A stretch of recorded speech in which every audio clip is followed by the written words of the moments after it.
Hello, we are continuing our government conversation about the Constitution today. Specifically, we're going to be talking about amending the Constitution.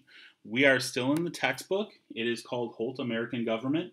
You can find a digital copy of this online at the National Emergency Archives or National Emergency Library. So, without further ado, amending the Constitution. Imagine a house that was built 200 years ago. Since its construction, the house has been worked on several times. A second story, electricity and indoor plumbing, have been added. The exterior has been painted and repainted, and the damaged boards have been replaced. The owners proudly say that they live in a 200-year-old house, and despite all of those changes, they're right. That same house has provided shelter for 200 years of generations of people.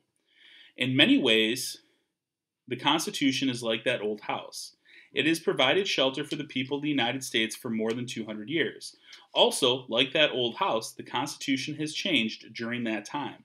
How and why did it change? The framers knew that they could not anticipate what challenges the government and the people would face as the United States grew.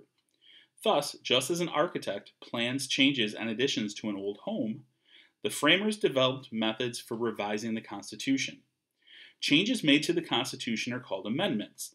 All such amendments must be proposed and ratified through a formal process. The ability to amend the Constitution has allowed the government to meet the new needs and challenges in the country. Methods of amending the Constitution. The procedures for amending the U.S. Constitution are found in Article 5 of the Constitution itself. The basic premise behind these procedures is that amending the Constitution should be more difficult than passing an ordinary law. Passing an ordinary law requires a majority vote, but passing an amendment requires more than a simple majority. By making it difficult to pass a constitutional amendment, the framers helped ensure that amendments would not be frivolous and would not represent only passing interests. The Constitution sets out two ways to propose an amendment. There are also two ways to ratify a proposed amendment. Proposing amendments. One way amendments may be proposed is by a vote in Congress. In fact, all amendments to the Constitution so far have been proposed by Congress.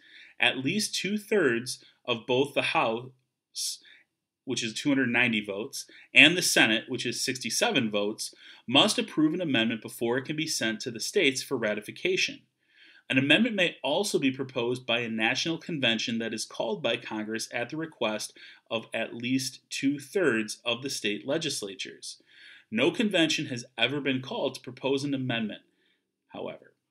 Many people have pointed to the wording of Article 5 of the Constitution as one explanation. Article 5 does not say whether a convention can be limited to proposing only the amendment it was called to consider.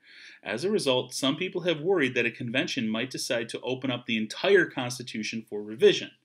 Then amendments that the states had no intention of considering in the first place might be proposed.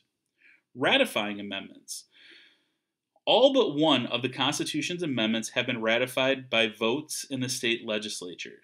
Under this method, legislatures in at least 3/4 of the states must approve an amendment before it becomes part of the Constitution.